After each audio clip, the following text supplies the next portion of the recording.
Boa noite, que a paz de Jesus Cristo esteja com todos nós, e aos internautas que vão assistir essa palestra pela internet, meu bom dia, meu boa tarde, meu boa noite, que Jesus abençoe cada um de vocês também. Nós vamos falar hoje do capítulo 18 do Evangelho segundo o Espiritismo. Muitos os chamados e poucos escolhidos. E nesse capítulo, temos os itens. E o item 10, 11 e 12 vai nos trazer o tema da noite. Muito será pedido a quem muito foi dado. Então, o nosso tema vai ser esse. Nós vamos discorrer um pouco sobre esse assunto, convidando a todos, para pesquisar um pouco no capítulo 18 do Evangelho segundo o Espiritismo. Aí, de repente, você fala assim, mas Paulo, eu não tenho o Evangelho segundo o Espiritismo em casa, nem sou espírita.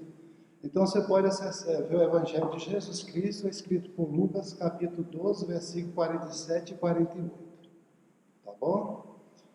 Mas eu também quero fazer um agradecimento. Eu quero agradecer vocês pelo convite, muito obrigado. Quero agradecer os nossos mentores, os mentores da Casa de João Ramalho, que a gente sabe do trabalho sério que eles têm nessa casa. Muito obrigado. Quero agradecer a Jesus Cristo pela oportunidade que Ele está me concedendo. E quero agradecer ao Pai amado, que é o autor da vida. Essa inteligência suprema que nos permite o aprendizado através das reencarnações. Muito obrigado. Como eu falei, nós vamos falar do capítulo 18, e vamos aprofundar nos itens 10, 11 e 12. Muito será pedido a quem muito foi dado.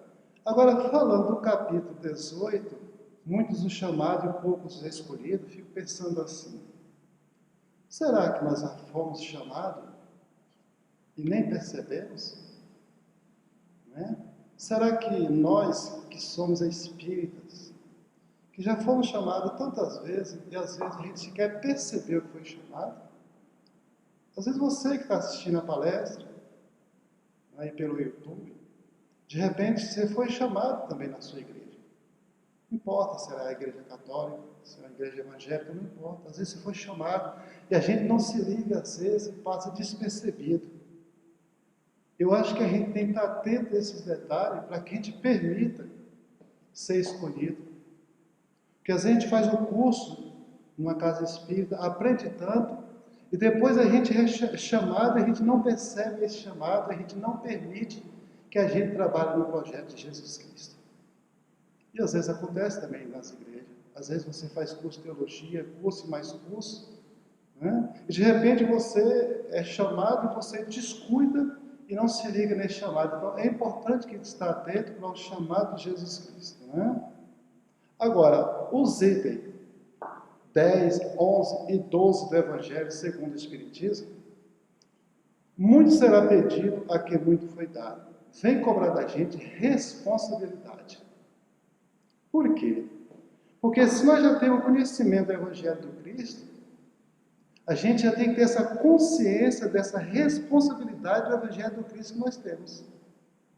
Porque não tem sentido, com tanto conhecimento que nós já temos do Evangelho do Cristo, a gente não encarar com responsabilidade.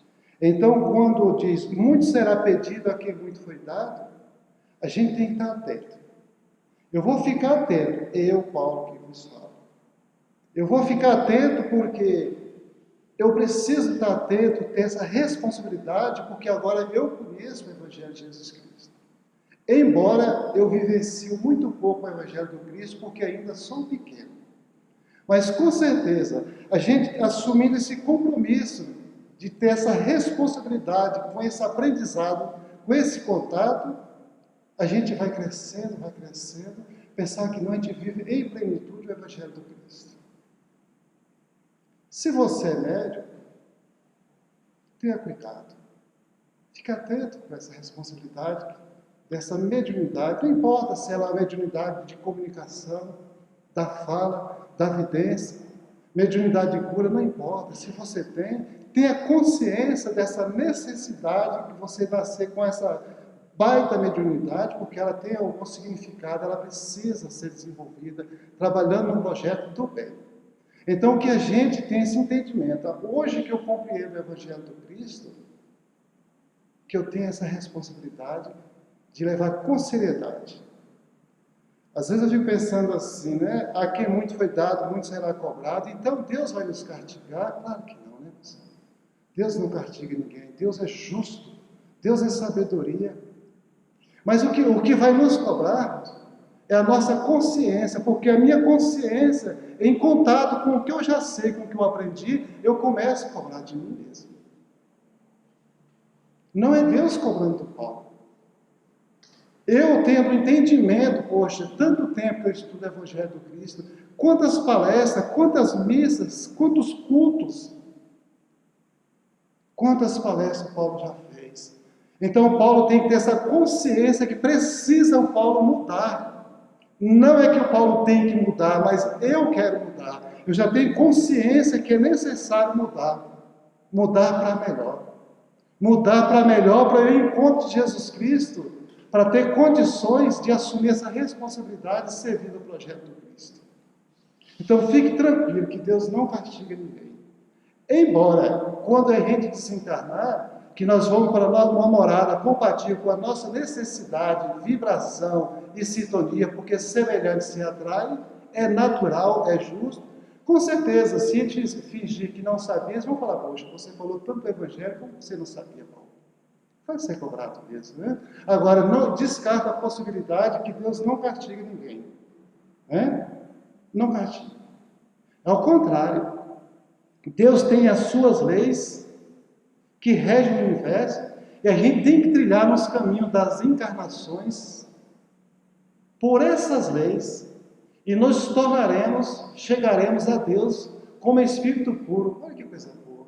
Então são leis que não punem, mas que corrigem a gente educando a gente. Então não te preocupe, não fique preocupado, quando morrer vai ser cobrado. Não, não é isso não. A tua consciência começa a cobrar de você. Então, já que eu tenho esse entendimento, que tal eu mudar? Que tal eu mudar? Então, fique tranquilo. Não te preocupe. Por quê, pessoal? A questão 11 e a questão 244 do Livro dos Espíritos garante, afirma para a gente, que a gente não só vai ver Deus, como vai compreender os mistérios da divindade. Paulo, mas eu estou assistindo a tua palestra pelo YouTube aqui, mas você está falando do Livro dos Espíritos. Tudo bem, mas você é cristão, você acredita no ensinamento do Cristo, então deixa eu falar do Sermão do Monte. Bem-aventurado os puros de coração, porque esses verão a Deus. Você percebe como casa, pessoal? Olha como é interessante, né? Cobrar mudança. A gente deve cobrar mudança, não no outro, mas em mim. Se eu tiver que cobrar a mudança no outro, eu tenho que saber o lugar, se eu posso cobrar, se aquela pessoa quer ser cobrada, então eu tenho que estar atento e sair. Porque a mudança que eu tenho que cobrar de mim. Como era que o Paulo era? Né? Como era que eu era? Como é que eu sou? Então essa mudança tem que ser a partir de mim. Que eu seja a mudança que eu procuro nos outros. Percebe? Agora, também, olha só como interessante em estar atento. Não se martirize. Não se flagele. Porque ainda somos crianças. Temos muito que aprender, muito, pessoal. Nós temos muito para aprender. Então, não te fique preocupado. Nossa, eu não consigo fazer o que o Chico Xavier fez. Nossa, o que a irmã Dulce fez, não. Cada um no seu tempo. Nós ainda somos crianças, vamos crescer muito, até viver em plenitude o Evangelho do Cristo. Pode ficar tranquilo, viu? Olha, eu fiquei pensando assim. No Livro dos Espíritos tem uma passagem, uma pergunta que tem uma resposta interessante. Eles respondem para o Kardec assim: não se dá um professor de filosofia para uma criança que aprende a ler. Porque ela não tem entendimento dessa complexidade da dinâmica da vida, ela não vai ter esse entendimento. A mesma coisa é com a gente. Não se martirize porque você não faz exatamente como a irmã Dulce fez, tudo ao seu tempo. Ninguém dá conta de ser o que não é. Você só dá conta de ser aquilo que você é. Então fique tranquilo. Agora, não se acomode. A gente não deve se acomodar só porque eu estou comentando para você. Fique tranquilo, não se preocupe, não. não vou me acomodar, porque eu já tenho um pouco de entendimento. E esse pouco de entendimento permite eu fazer uma mudança aqui dentro. E essa mudança requer eu refletir como eu era e como eu sou agora, depois de tantas palestras que eu tenho feito. Como eu era e como eu sou agora, depois que eu abracei o Espiritismo. Depois que eu estudo tanto, com tanta profundidade, a doutrina espírita. Como você é, como nós somos, quando você abraçou Jesus Cristo, viu a igreja evangélica. Você que trabalha, que frequenta uma igreja evangélica. Você que frequenta uma igreja católica. É bom a gente fazer essa análise. E eu digo para vocês, eu faço essa análise. Como eu era e como eu sou agora. Como era o Paulo, pai de família, esposo e pai na casa dele, antes do conhecimento do Evangelho de Jesus Cristo. Será que houve mudança de Paulo? Tem que haver mudança em mim, porque se não haver essa mudança, eu serei um hipócrita. Então eu tenho que estar atento a sair. Porque o Evangelho de Jesus Cristo, como eu falei a princípio, tendo base desse conhecimento, tendo mão desse conhecimento, eu tenho que ter a responsabilidade. Então eu sou obrigado a mudar? Não, eu não sou obrigado a mudar. Mas com esse conhecimento que eu já tenho, eu quero mudar. É diferente. Mudar para melhor. Mudar para crescer. Mudar para o encontro de Jesus Cristo. Para estar em condições de habitar o orbe terrestre quando ele estiver regenerado e, quem sabe, falar muito mais do Evangelho do Cristo, da misericórdia de Deus. O que nos diz a regra da caridade? Está escrito em Mateus capítulo 7, versículo 12. Olha que interessante, pessoal. Fico pensando assim. No Novo Testamento, que é o Evangelho de Jesus Cristo, tem duas passagens interessantes. Essas duas passagens é uma quando Jesus fala do maior mandamento, que é amar a Deus, e o segundo mandamento, que é semelhante a esse. Só que tem uma coisa que me chama a atenção nessas passagens, que Jesus fala que o maior é amar a Deus de todo o seu entendimento, de toda a sua força, de todo o seu coração, e o segundo é semelhante a esse, amar o teu próximo como a ti mesmo. Aí Jesus arremata dizendo o seguinte: aí está toda a lei e os profetas. E na regra da caridade, escrito no Evangelho de Jesus, segundo Mateus, capítulo 7, versículo 12, Jesus disse o seguinte: tudo que você quiser que o outro te faça, faça você ao outro também. Ou seja, não devo fazer pelo meu próximo aquilo que eu não gostaria que ele fizesse comigo. E Jesus acrescenta dizendo: aí está toda a lei e os profetas. Todo o ensinamento está nessa base. Porque se eu amo a Deus acima de tudo, se eu amo o próximo como a mim mesmo, se eu desejo para você o que eu desejo para mim, eu estou em acordo com o Evangelho do Cristo. Mas ainda, como eu disse a princípio, nós somos crianças e às vezes nós não conseguimos fazer exatamente como devia ser feito, que deve ser feito desse jeito. Mas ainda a gente não dá conta de ser assim. De repente eu quero o melhor para mim, mas quando eu penso no meu próximo, às vezes eu descuido e não desejo exatamente o que eu desejo para ele. E a regra da caridade, Jesus veio dizer através de Mateus: faça o bem pelo teu próximo, é assim que você deseja que ele faça por você. Agora a gente fala assim: Jesus vai cobrar da gente? Se Jesus é bondade. Falamos no começo que a nossa consciência começa a cobrar da gente. Se Jesus é bondade, ele não cobra. Olha o que ele veio dizer para a gente: vinde a mim nas tuas aflições. Principalmente nesse momento de pandemia, a gente se isolado, sem poder abraçar o outro, sem poder tocar as nossas tarefas que tem numa casa, numa igreja, numa casa espírita. E Jesus vem dizer para a gente, nos convidar: vinde até mim, venham até mim, que eu vos aliviarei. Porque o meu jugo é suave, o meu fardo é leve. Aprenda de mim, que eu sou manso e humilde. Olha que Jesus bondoso. Será que nós estamos aprendendo de Jesus Cristo? Então, se nós estamos aprendendo, que tal colocar em prática o que Jesus está nos pedindo? O amor a Deus, o amor a nós. Né? Olha só, como interessante. Aí ele vai falar para a gente assim: venham até a mim nas tuas aflições, que eu vos aliviarei.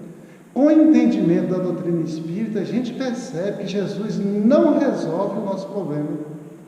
Não, Paulo, não. Então explica, Paulo, que agora eu fiquei confuso, não vou explicar.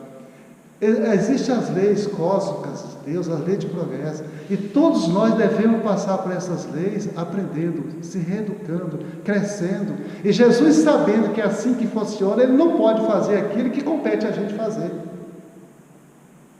Imagina um pai de família, a mãe de família, o professor fazer a tarefa escolar do aluno, o aluno não vai fazer uma faculdade nunca, porque ele está fazendo aquilo que é competência dele. Agora também não acreditar na bondade de Jesus Cristo e não convidar ele, Jesus Cristo, tenha compaixão de mim, me ajude a ser forte, me inspire, me dê força. Aí muda tudo, pessoal. Muda tudo. Jesus Cristo também é justo. Fica tranquilo. Seremos cobrados, a gente mesmo vai cobrar da gente, mas Ele é justo, porque Ele diz, é dado a cada um segundo as tuas obras, segundo as suas obras. Se a gente vai receber segundo as nossas obras, assim afirma Jesus Cristo, então não espere ser cobrado, desencarnar e chegar no plano espiritual e ser cobrado. Se essas obras é tão importante, por que não arregaçar as mangas agora e mudar, não o outro, mudar aqui dentro? Se essa obra é tão importante, por que a gente tem dificuldade para mudar? Porque a gente não faz essa viagem interior aqui dentro. Porque é dado a cada um segundo as suas obras. E as obras é tão fundamental que nas cartas de Tiago vem dizer para a gente, olha, a fé é fantástica, ela é importante, mas se não tiver obra, ela é morta. Olha que interessante, pessoal.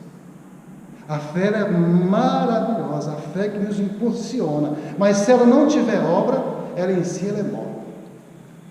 Jesus também é firme quando dizia, poxa, Ele é bondade, Ele é justo, mas também Ele é firmeza quando Ele dizia, raça de víboras, hipócritas, túmulos caiados por fora e podridão por dentro.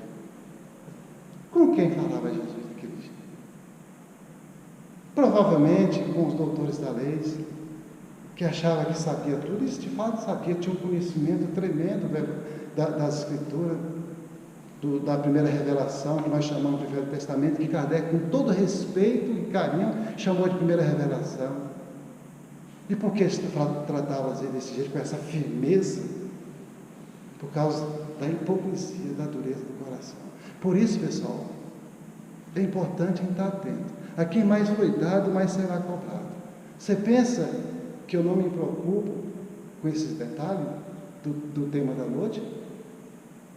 Não basta que eu fale desse tema e depois fala assim, Paulo, ficou legal, gostei da palestra, ficou boa, Paulo, o pessoal vai gostar. Mas se na minha casa eu continuo o mesmo Paulo que era antes, com tanto entendimento, com tanto aprendizado, então a gente tem que estar ligado nesse detalhe. É como diz um cântico da Igreja Católica, de nada vale a nossa oferta sobre o altar, se o nosso coração não sabe unir nem perdoar. E está certo, pessoal, está certo. Então vamos ficar atentos, para a gente não ser como o túmulo, todo bonitinho por fora, pintadinho por fora, maquiado, né? E por dentro podridão, cheio de orgulho, inveja, egoísmo, preguiça, né? Avareza, todos esses defeitos que ainda estão conosco, né? Seremos cobrados sim, e a cobrança está relacionada ao conhecimento que já possuímos do Evangelho do Cristo, quando não vivenciamos o Evangelho do Cristo. Olha que interessante, né? Não tem mais cabimento a gente que trabalha numa casa espírita ou que frequenta uma igreja evangélica, que tem um trabalho fantástico, lá dentro é lindo, maravilhoso, mas dentro de casa, lá na rua, na empresa que ele trabalha, a gente continua do mesmo jeito. Então a gente precisa vivenciar, pessoal, o máximo dos ensinamentos do Cristo. Paulo, é fácil, Paulo, vivenciar tudo isso que está falando? Claro que não é fácil. Mas a vida é feita assim mesmo. A vida não é feita só de coisas fáceis. As coisas, quando é fácil demais, não agrega valor nenhum para a gente. As coisas, às vezes, quando elas vêm com complexidade, requer de planejar, e esse planejamento faz com que a gente cresça, que a gente amadureça. Então, é importante, sim, estudar Kardec. É importante se estudar a doutrina espírita, estudar o Evangelho de Jesus Cristo, dar uma pesquisada fantástica no Velho Testamento também, tem muitas coisas bonitas. Estudar com profundidade a doutrina espírita, mas é importante a gente se preocupar em vivenciar o máximo daquilo que está aprendendo. Por que, pessoal, que eu estou comentando isso? Porque o próprio Kardec, ele traz uma informação importante para a gente quando ele diz: se reconhece o verdadeiro espírita pela transformação moral e pelos esforços que faz para domar suas más tendências ou más inclinações. Se reconhece um verdadeiro espírita por aí. Poxa, Paulo, então moralmente, como é que está você, Paulo? Moralmente você mudou bastante? Não, eu acho que eu mudei pouco. Conhecendo como eu me conheço, acho que eu mudei pouco. Mas, Paulo, você está se esforçando, Paulo, para você se transformar em uma pessoa melhor? Você faz. Então, nesse contexto, eu me enquadro como um verdadeiro espírita. Pelo esforço que eu estou fazendo para domar as minhas más inclinações, as minhas más tendências. Tentando corrigir o máximo daquilo que eu posso corrigir. Porque tem coisas que às vezes estão com a gente ainda, que a gente não dá conta nessa encarnação, vai precisar de mais encarnações para a gente se acertar e se ajustar com as leis de Deus. Né? Mas é importante estar atento. Então, quando eu vou ser cobrado, quando em contato com o aprendizado que eu tenho, com o conhecimento que eu tenho, dos ensinamentos do Cristo que eu tenho, que nós temos, e a gente não se esforçar para vivenciar esses ensinamentos, aí com certeza nós seremos cobrados.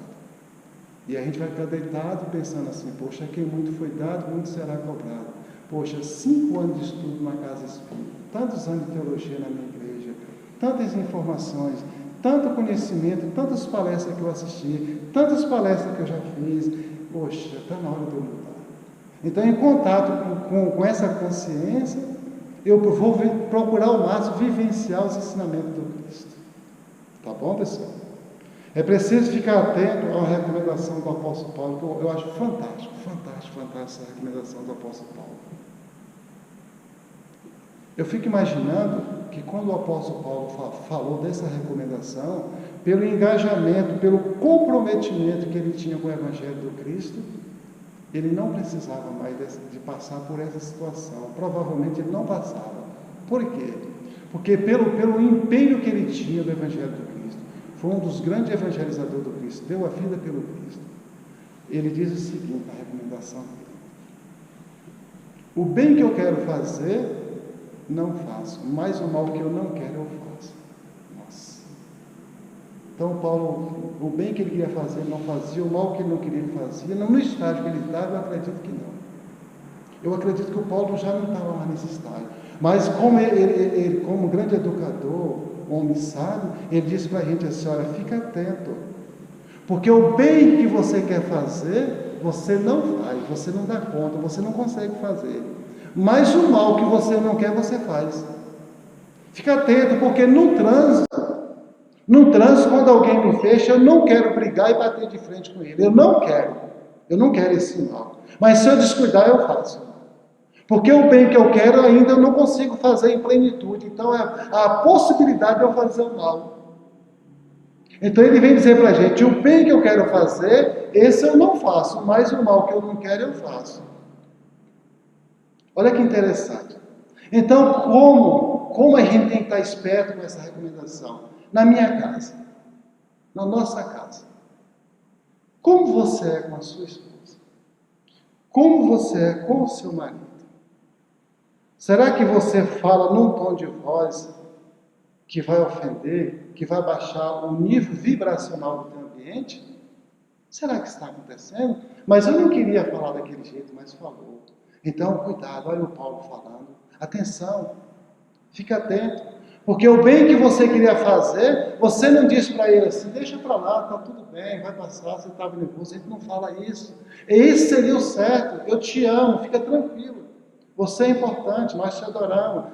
A gente não consegue falar desse jeito. A gente fala com aspereza, com tom de briga, com tom de raiva. Por isso que essa recomendação do apóstolo Paulo vem falar para a gente: olha, fique esperto. Fique esperto, porque você quer fazer o bem, mas você não faz. Você não quer fazer o mal, mas o mal você faz. Olha que recomendação importante para a gente ficar atento, né? Todos nós, é espírito ou não, seremos cobrados, e é justo, pois já temos contato com o Evangelho do Cristo. Não adianta, pessoal, a gente achar, não, não sabia. Sabemos. Sabemos, eu fico prestando atenção, eu 50 e tantos anos, desde novinho, que eu não entendo assim mais para ver as pessoas fazendo, falar do Evangelho, 7 anos de idade, lá no sul da Bahia, minha terra natal. Meu pai pegava o burro, colocava a sela, montava naquele burro, ia para outra região falar de Jesus Cristo, via a Igreja Católica. Olha que coisa linda. E não foi uma vez nem duas que eu montei nesse burro com meu pai, pequeno, e ia e ficava olhando meu pai falar. Olha só como valeu a pena. Você viu o negócio? Naquela região, ainda hoje tem o Evangelho do Cristo. Todo domingo a gente chama de comunidade lá na roça. Todo domingo aquela comunidade se reúne para falar de Jesus Cristo, do amor de Deus, via a Igreja Católica. E vocês não têm noção, é uma região fantástica, a energia daquela região é maravilhosa, porque ali tem a semente do bem plantado, que é os ensinamentos do Evangelho de Jesus Cristo. O pessoal vive em comunidade, é uma coisa bonita. Então, todos nós já temos um entendimento do Evangelho do Cristo, já temos esse contato. Eu estou falando de 50 anos atrás. Hoje, com a internet que chegou na zona rural, todo mundo tem um contato com o Evangelho do Cristo. Por isso que todos nós, espírita ou não espírita, seremos cobrados. Seremos cobrados. E com o conhecimento que vai expandindo, graças aos nossos estudos, às nossas pesquisas, a gente mesmo começa a cobrar da gente. De imediato, aos pais, as pessoas que nos amam, começam, poxa, você estava lá na missa, você está fazendo isso, começa a cobrar da gente, um exemplo. Mas quando a gente começa a buscar com mais profundidade, a gente começa a cobrar da gente. Poxa, tanto tempo que eu busco Jesus Cristo, e ontem na minha casa eu pintei com minha esposa, poxa, por que eu fiz aquilo? Eu não devia ter feito daquele jeito. Aí encaixa a colocação do Kardec. Se reconhece o verdadeiro espírita, eu peço permissão para o nosso irmão Kardec para mudar a expressão espírita. Se reconhece o verdadeiro cristão pela transformação moral e pelos esforços que faz para domar suas más tendências. Percebe? Então eu vou começar a trabalhar em mim, mudar o que precisa ser mudado. E não podemos deixar para amanhã, pessoal. Não há necessidade de deixar para amanhã. Por quê? Por que eu posso deixar para amanhã o que eu posso fazer hoje? Tá?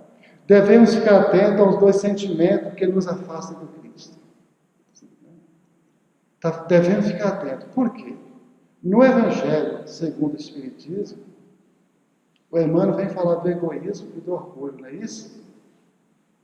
Então, fica atento. Porque esses dois sentimentos que ainda está impregnado na gente, ele neutraliza muitas coisas boas. O orgulho faz com que eu achar que eu sou melhor. Palestra igual a minha não tem. Ninguém conhece o Espiritismo igual eu. O orgulho faz eu pensar que a doutrina espírita ela é melhor que a tua religião. Isso é bobagem. Isso é orgulho. O orgulho, sabe? De eu achar que eu sou o máximo, que eu sou o melhor. Isso é bobagem. Esse sentimento nos afasta dos ensinamentos do Cristo. Onde vem pedir para a gente a humildade. Então vamos trabalhar na gente o sentimento de humildade que neutraliza esse orgulho. E o Emmanuel vem dizer também no Evangelho do Cristo, para a gente ter que ter cuidado com o egoísmo. Porque o egoísta, ele pensa nele, primeiro eu, segundo os meus e aos outros nada. Não é assim que fala a nossa irmã Anete Guimarães, está certo ela. O egoísmo permite eu pensar assim, primeiro eu, segundo os meus e aos outros nada. Percebe como é que a gente é? Então, são dois sentimentos que ainda está impregnado na gente, que precisa ser trabalhado. Pegando esse orgulho e trabalhando, modificando esse comportamento orgulhoso, tornando-nos pessoas simples e humildes. Neutralizando esse processo, trabalhar esse sentimento que afasta do Evangelho do Cristo, que é o egoísmo, em caridade. Porque fora da caridade não há salvação. Nossa, que coisa fantástica, capítulo 15, se não me engano, do Evangelho segundo o Espiritismo. Que coisa fantástica. Olha que sabedoria do Kardec. Ele não disse fora do Espiritismo não há salvação, não, fora da caridade. Porque a caridade é o amor em ação. Percebe, pessoal? Jesus está no comando, acredito. Para vocês terem uma ideia, segundo Emmanuel, na formação do orbe terrestre, o livro é o livro A Caminho da Luz, de Emmanuel Chico. Na formação do orbe terrestre, há comentário lá no livro que Jesus estava presente na formação desse projeto do orbe terrestre. Aí eu fiquei pensando assim, segundo a ciência, 4 bilhões a 5 bilhões de anos, o orbe terrestre. Então Jesus já era um espírito puro que trabalhou nesse projeto lá atrás. Por isso ele fala, eu sou o caminho. E ninguém vai ao Pai se não for por mim. Sabe por quê? Porque ele governa o orbe terrestre. Ele é o governador do orbe terrestre. Um espírito como Jesus Cristo, que é responsável por equivalente a 35 bilhões de espíritos entre encarnados e desencarnados. Imagina a sabedoria de um espírito desse. Por isso que ele falou, aprendei de mim, que sou manso e humilde. Percebe? Então veja bem. Quando Jesus Cristo, com todo esse amor, com toda essa grandeza, ele cuida da gente, e aí a gente duvida dele, a fé é pouca, mas na hora que socorre a Jesus Cristo, recorre a Jesus Cristo, ele nos atende. E a gente às vezes nem percebe que foi atendido pelo Cristo. Aí eu peguei uma frase do Padre Zezinho, que eu gosto muito do Padre Zezinho, dizendo assim, acredite na justiça e na paz. Mesmo quando a mentira parece vencer. Olha que interessante. Acreditar na justiça e na paz. Acreditar no projeto do Cristo. Mesmo quando a mentira parece vencer. Porque o orbe terrestre ainda, o bem não prevalece, mas prevalecerá logo, logo, pelo projeto do Cristo que vai estar dando frutos e dará frutos e mais frutos. Né? Não basta que eu fale do Espiritismo, da bondade do Cristo, do amor de Deus, se eu não mudar. É preciso estar pronto. Não adianta eu falar de Jesus Cristo, do amor de Deus, do Espiritismo, se eu não tiver esse comprometimento com essa mudança aqui dentro. Então a gente tem que ter esse entendimento. Eu quero fazer uma palestra, eu vou fazer essa palestra como eu estou fazendo, mas eu quero sair daqui com esse propósito. Eu quero mudar. Porque esse é o meu desejo. Né? Que nós convidamos Jesus Cristo, só para encerrar a palestra, eu quero dizer, para terminar, dizendo o seguinte, que cada um de nós abra as portas da nossa casa, convide Jesus Cristo para entrar na tua casa, que eu faço mesmo quando eu chegar na minha casa, que eu sei que vocês estão aqui me assistindo, vão fazer o mesmo, e vocês que estão assistindo pelos canais da casa, pelo YouTube, abra as portas da tua casa, convida Jesus Cristo, diz para Ele, cante, se você não souber fazer oração, cante a música do Regis Danese, dizendo para Ele assim, entra na minha casa, entra na minha vida, mexe com as estruturas e sara as feridas, e diz para Ele, seja bem-vindo Jesus Cristo. Muito obrigado, um beijo para todos vocês e até a próxima oportunidade.